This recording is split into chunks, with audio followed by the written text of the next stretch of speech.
Hi friends, ఎలా ఉన్నారు? Yesterday as యూజువల్గానే మూన్ నైట్ది 5th ఎపిసోడ్ అయితే రిలీజ్ డే అయిపోయింది. వావ్, ఎపిసోడ్ అయితే నిజంగా చాలా అంటే చాలా అమేజింగ్ అయితే ఉంది. నేనైతే ఎక్స్పెక్ట్ కూడా చేయలేదు ఈ ఎపిసోడ్ ఇంత ఎమోషనల్గా ఉంటుంది అని. ఇంకా ఈ ఎపిసోడ్ గురించి చాలా చాలా విషయాలే మాట్లాడాలి. ఇంకా దానితో పాటు చాలా అమేజింగ్ డీటెయిల్స్ అయితే ఉన్నాయి. అందుకు నేను ఈ వీడియోని తొందరగానే స్టార్ట్ చేస్తాను. అందుకు ఎక్కడి నుంచి మన ఛానల్ ఫస్ట్ టైం విజిట్ చేయాలి, సబ్స్క్రైబ్ చేసుకోండి. ఇలాంటి ఇంట్రెస్టింగ్ వీడియో తీసుకుని వస్తుంటాం కాబట్టి. సరే నా ఫ్రెండ్స్, ఇంకా లేట్ చేయకుండా మన వీడియోని స్టార్ట్ చేద్దాం. స్టార్ట్.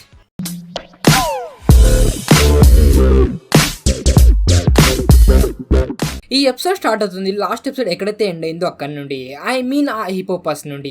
అక్కడ ఆ హిపోపస్ ని చూసి మన ఇద్దరు స్టీవెన్ అండ్ మార్క్ వీళ్ళిద్దరు కొంచెం భయపడిపోతారు. ఇంకప్పుడే సీన్ మొత్తం చేంజ్ అవుతుంది. ఇంకా మనకి చూపిస్తారు మన స్టీవెన్ మన ఆర్థర్ హారో రూమ్ లో ఉన్నాడు అని. ఇంకా మనకి మన స్టీవెన్ ముఖం చూసి మనకి ఇది కూడా అర్థం అవుతుంది, ఇక్కడ ఆర్థర్ హారో గాడ్స్ మన స్టీవెన్ ని చాలా బాగా కొట్టారు అని. ఇంకా మన స్టీవెన్ చాలా కన్ఫ్యూజన్ అయితే ఉన్నాడు. ఇంకప్పుడే మన ఆర్థర్ హారో తనకి చెప్తాడు, భయపడకు, నువ్వు నీ బ్రెయిన్లో అయితే ఇప్పుడు లేవు, ఇప్పుడు నువ్వు షికాగో ఇలినాయ్లో ఉన్న పుట్టిన మెడికల్ సెంటర్లో ఉన్నావు అని. ఇంకెక్కడైతే కొత్త నేమ్స్ వినపడతాయో అక్కడ మనం ఏం చేస్తాం, కామిక్ బుక్ గురించి మాట్లాడతాం. యాక్చువల్గా మన మార్వెల్ కామిక్స్లో స్టీవెన్ షికాగో సిటీలోనే ఉంటాడు. ఇంకా మన స్టీవెన్కి మల్టిపుల్ పర్సన్ డిసార్డర్ రావడం వల్ల తన డాడ్ తనని షికాగోలో ఉన్న పుట్టిన మెడికల్ సెంటర్లోకి తీసుకుని వెళ్తారు. ఇంకా దీనికి సంబంధించే ఇది ఒక ఈస్టర్ ఎగ్. ఇంకా కమ్ బ్యాక్ దిస్ ఎపిసోడ్. ఇంకా ఆర్థర్ హారో ఇవన్నీ చెప్తుంటే మన మార్క్కి చాలా కోపం వస్తుంది. ఇంకందుకు అతను ఏదో ఒకటి తీసుకొని మన ఆర్థర్ హారోని కొట్టడానికి వెళ్తారు. ఇంకప్పుడే వెనకాల నుంచి మన ఆర్థర్ హారో గాడ్స్ వచ్చారు. సడన్ గా మన స్టీవెన్ కి ఒక ఇంజెక్ట్ అయితే చేసేస్తారు. ఇంకప్పుడే అతను ముందున్న ప్లేస్ లోకి వచ్చేస్తాడు. ఆ హిపో ఉన్న ప్లేస్ కి మళ్ళీ అయితే వచ్చేస్తారు. ఇంకా ఇక్కడ హిపోపస్ వీళ్ళిద్దరికి చెప్తుంది, వీళ్ళు యాక్చువల్ గా డువాట్ అనే ప్లేస్ లో ఉన్నారు అని. డువాట్ యాక్చువల్ గా ఈజిప్ట్ మైథాలజీ ప్రకారం అదొక హెల్. స్వర్గానికి నరకానికి వెళ్లే ముందు వాళ్ళందరూ ఇక్కడికైతే వస్తారు. ఇక్కడ నేను మళ్ళీ కొంచెం కామిక్ బుక్ గురించి అయితే షేర్ చేసుకుంటాను. మార్వెల్ కామిక్స్ లో అయితే ఈ డువాట్ అనే ప్లేస్ కూడా ఎగ్జిస్ట్ అయితే చేస్తుంది. ఇంకా యాజ్ యూజువల్ గానే ఇక్కడ ఈజిప్ట్ గాడ్స్ ఎగ్జిస్ట్ చేస్తారు. అందుకు ఇది ఇక్కడ డువాట్ అనే ప్లేస్ ఖచ్చితంగా ఎగ్జిస్ట్ చేస్తుంది. ఇంకా మార్వెల్ కామిక్స్ లో ఈ డువాట్ ప్లేస్ లోకి చనిపోయిన వాళ్ళ ఆత్మలు అయితే వస్తాయి. ఇంకా అక్కడికి వచ్చిన తర్వాత వాళ్ళ హార్ట్ ని కొలుస్తారు. ఇంకా వాళ్ళ హార్ట్ ఎలాంటి బరువు లేకుండా తేలిగ్గా ఉంటే వాళ్ళని స్వర్గానికి పంపిస్తారు. ఇంకా వాళ్ళ హార్ట్ కొంచెం బరువుగా ఉంటే వాళ్ళని ఆ డువాట్ అనే ప్లేస్ లోనే వదిలేస్తారు. చెప్పాలంటే కూడా నరకం లాంటిది. ఇంకా ఇక్కడ వెయిట్ ఉన్న హార్ట్ ని అమిత్ గాడ్ అయితే కన్జ్యూమ్ అయితే చేసేస్తాడు.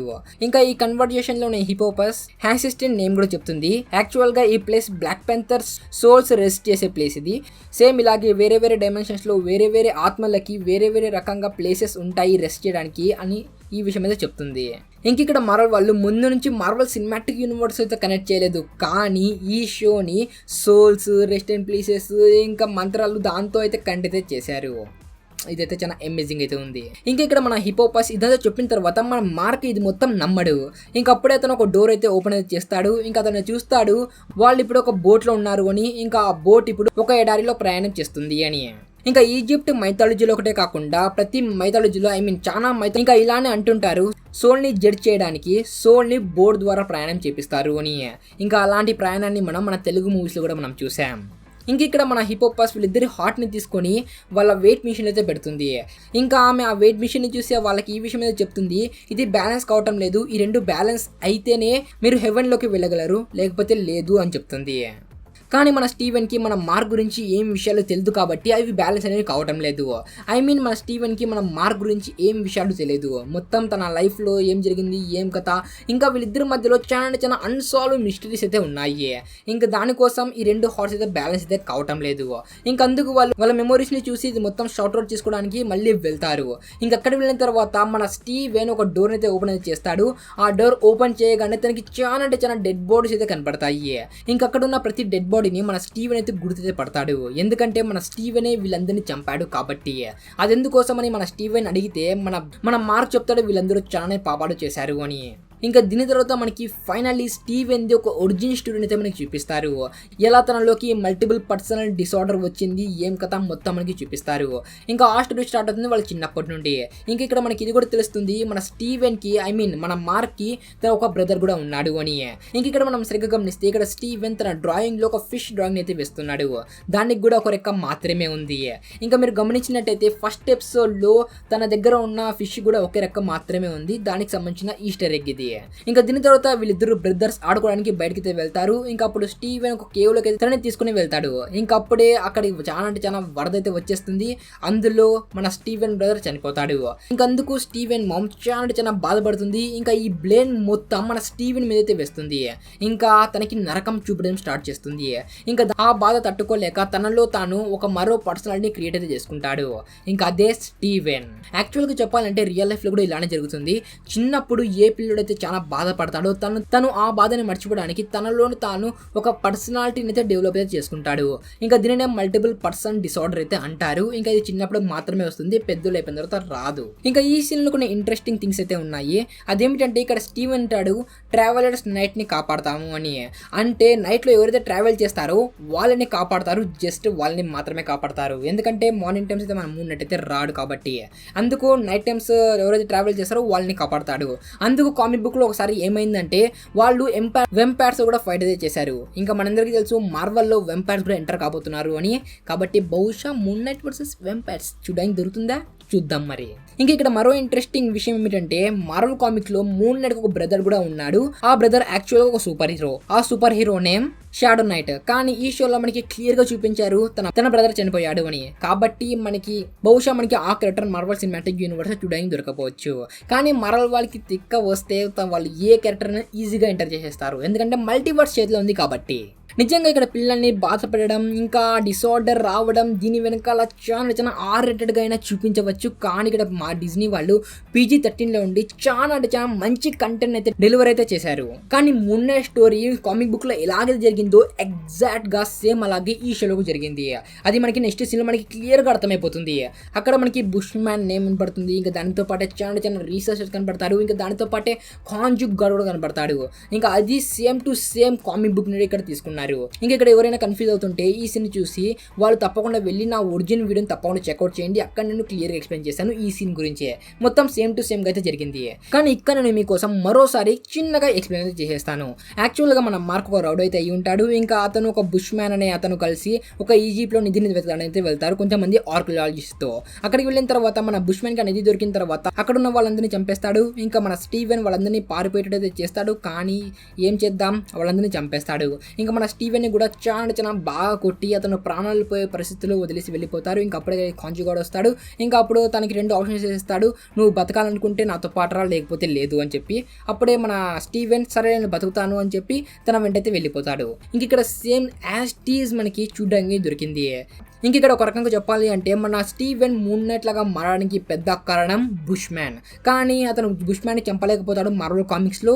అది నెక్స్ట్ కామిక్ బుక్ అయితే దారి అయితే తీస్తుంది. నెక్స్ట్ కామిక్ బుక్ లో మన బుష్ మ్యాన్ అయితే వస్తాడు. ఇంకా ఈ షోలో కూడా మనకి సేమ్ అలాగే చూడడానికి దొరకవచ్చు. ఎందుకంటే మీకు ఈ సీన్ గుర్తుంటే ఈ సీన్ లో మన స్టీవెన్ బుష్ మ్యాన్ ని ఎక్కడా మెన్షన్ అయితే చేయలేదు. కాబట్టి మన బుష్ మ్యాన్ ఇంకా బతికైతే ఉన్నాడు. కాబట్టి ఇక్కడ మార్వెల్ వాళ్ళు ఈ బుష్ మ్యాన్ క్యారెక్టర్ ని బేస్ చేసుకొని మనకి మరో సీజన్ 2 ని ఇవ్వవచ్చు. చూద్దాం ఏం జరుగుతుందో. ఇంకా ఈ సీన్లో మన లైలా ఫాదర్ని కూడా మనం ఇక్కడ చూస్తాం. ఈ ఫాదర్ గురించి మనం ముందుగానే డిస్కస్ చేసాం. ఇంకా ఇది మొత్తం చూసిన తర్వాత మన స్టీవెన్కి ఇదైతే అర్థమైపోతుంది యాక్చువల్గా మార్క్ ఒరిజినల్, మన స్టీవెన్ డూప్లికేట్ అని. కానీ స్టీవెన్ దానికి చాలా అంటే చాలా ఎక్కువ బాధపడతాడు. కానీ మన మార్క్ అతనికి ఈ విషయం అయితే చెప్తాడు, నేనైతే మన పేరెంట్స్తో చాలా టార్చర్ అయితే అనుభవించాను, కానీ నీకు అది అనుభవించే ఛాన్స్ అయితే ఇవ్వలేదు, నువ్వు మొత్తం వాళ్ళతో హ్యాపీనెస్నే ఫీల్ అయ్యేటట్టు నేను చేశాను అని చెప్తాడు. ఇంకా ఈ మధ్యలోనైతే మన మార్క్ మన స్టీవెన్కి ఇది కూడా చెప్తాడు, మన మామ్ చనిపోయారు అని. కానీ మన స్టీవెన్ ఇదైతే నమ్మడు. ఇంకా అప్పుడే అతను ఆర్థర్ హ్యారో రూమ్లోకి అయితే వెళ్ళిపోతాడు. ఇంకా ఆర్థర్ హ్యారో తనకి తన మామ్ తో మాట్లాడడానికి ట్రై అయితే చేస్తాడు. కానీ వాళ్ళ మామ్ మాట్లాడదు. అప్పుడు మన స్టీవెన్ కి అర్థమైపోతుంది వాళ్ళ మామ్ చనిపోయారు అని. నిజంగా ఇది చాలా ఎమోషనల్ గా అయితే ఉంది. ఇంకా దీని తర్వాత సీన్ లో నిజంగా చాలా ఎమోషనల్ సీన్ అయితే మనం చూస్తాం. ఇక్కడ మనం చూస్తాం మన మార్క్ వాళ్ళ మామ్ ఫ్యూనరల్ కి అయితే వచ్చి ఉంటాడు. కానీ మన మార్క్ ఇంకా అదే కోపంలో అయితే ఉన్నాడు, తన మామ్ తనని సరిగ్గా చూసుకోలేదు అని. ఇంకా అందుకు అతను చాలా బాధపడుతూ వెళ్తూ ఉంటాడు. ఇంకా ఆ బాధలో నుంచే మన స్టీవెన్ అయితే బయటకి వస్తాడు. ఇంకా మన స్టీవెన్ తన మామ్ కి కాల్ చేసి మాట్లాడుకుంటూ ముందైతే వెళ్ళిపోతాడు. కానీ ఇక్కడ మనం సరిగ్గా గమనిస్తే మన స్టీవెన్ మొబైల్లో అసలు ఏమీ లేదు. జస్ట్ వాళ్ళు తన కాల్ కూడా కలపలేదు. అది మొత్తం తన బ్రెయిన్లో అయితే ఇమాజినేషన్లో అయితే చేసుకుంటున్నాడు. వాహ్, నిజంగా చాలా ఎమోషనల్ సీన్ ఇదైతే. ఈ సీన్ ఎక్స్ప్లెయిన్ చేస్తుంటేనే నాకైతే గూస్ బంప్స్ అయితే వస్తున్నాయి. ఇంకా ఇవన్నీ కాకుండా ఈ సీన్ మొత్తంలో కేవలం ఒకే యాక్టర్ యాక్ట్ చేశారు. ఐ మీన్ ఈ ఎపిసోడ్ మొత్తంలో ఆస్కార్ ఐజాక్ నిజంగా చాలా ఎక్సలెంట్ యాక్టింగ్ చేశారు. మీకు అసలు ఇది రియలైజే కాదు వీళ్ళిద్దరూ ఒకే పర్సన్ అని. వీళ్ళిద్దరూ మనకి బ్రెయిన్ ఉండిపోతుంది, వీళ్ళిద్దరూ వేరే పర్సనాలిటీస్ వాళ్ళ ముందరికి వచ్చారు అని ఇక్కడ మీరు చూడవచ్చు. చాలా అమేజింగ్ యాక్టింగ్ అయితే చేశారు ఆస్కార్ ఐజాక్ గారు. ఇంకా దీని తర్వాత మనం చూస్తాం వీళ్ళిద్దరు బోర్డు దగ్గరికి అయితే వచ్చేసారు. ఇంకా అక్కడ మనకి ఇదైతే అర్థమవుతుంది వీళ్ళ ఇద్దరు హార్ట్ అనేది ఇంకా బ్యాలెన్స్ కాలేదు అని. అందుకోసం అక్కడున్న గార్డు వాళ్ళ నరకంలోకి తీసుకెళ్లి అల్లని అయితే ఫిక్స్ అయిపోతారు. అందుకు అక్కడున్న నరకంలో ఉన్న వాళ్ళందరూ వీళ్ళని తీసుకుపోవడానికి వచ్చేస్తారు. కానీ మన స్టీవెన్ మన మార్క్ని ఎలాగోలా కాపాడేస్తాడు. కానీ మన స్టీవెన్ లాస్ట్కి సాక్రిఫైస్ అయితే అయిపోతాడు. ఐ మీన్ తన నరకంలోకి అయితే వెళ్ళిపోతాడు, అది కూడా బై మిస్టేక్ గా. ఇంకప్పుడు తన హార్ట్ అనేది బ్యాలెన్స్ అనేది అవుతుంది. అప్పుడు మన మార్క్ హెవెన్లోకి అయితే వెళ్ళిపోతాడు. ఇంకా ఇక్కడతో ఈ ఎపిసోడ్ అయితే ఎండ్ అయితే అయిపోతుంది.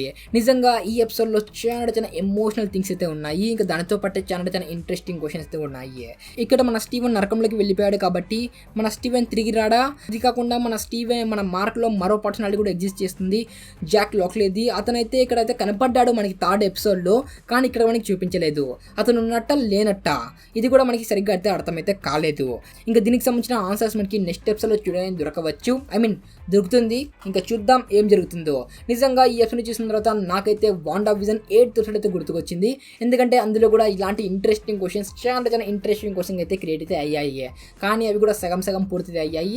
బహుశా ఐ హోప్ ఇలా కాకపోతే నాకైతే నచ్చుతుంది ఈ షో. ఇంకా చూద్దాం ఏం జరుగుతుందో. ఇంక ఇక్కడతో ఈ వీడియో అయితే ఎండ్ అవుతుంది. మీకు ఈ వీడియోలో అనిపించింది కింద కామెంట్ తప్పకుండా చేయండి. అలాగే ఈ వీడియో నచ్చితే ఈ వీడియోని లైక్ చేయండి, షేర్ చేయండి. తప్పకుండా మీ ఫ్రెండ్స్కి ఫ్యామిలీస్కి అందరికీ షేర్ చేయండి. సరే నా ఫ్రెండ్స్, ఇంకా అలాగే సబ్స్క్రైబ్ చేసుకోండి. మన సోషల్ మీడియా హ్యాండిల్స్ అన్ని చోట్ల మనం ఉన్నాం, అక్కడికి వెళ్తే తప్పకుండా ఫాలో కండి, సబ్స్క్రైబ్ చేసుకోండి. సరే నా ఫ్రెండ్స్, ఇంకా కలుద్దాం మరో ఇంట్రెస్టింగ్ వీడియోలో. అంతవరకు bye.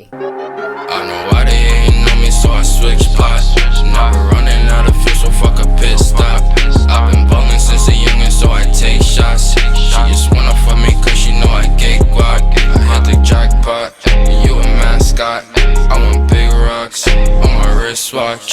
I know why they ain't know me, so I switch plots. I've been running out of fuel, so fuck a pit stop. Hold the wrist, I had to get the bag. Ice on my wrist.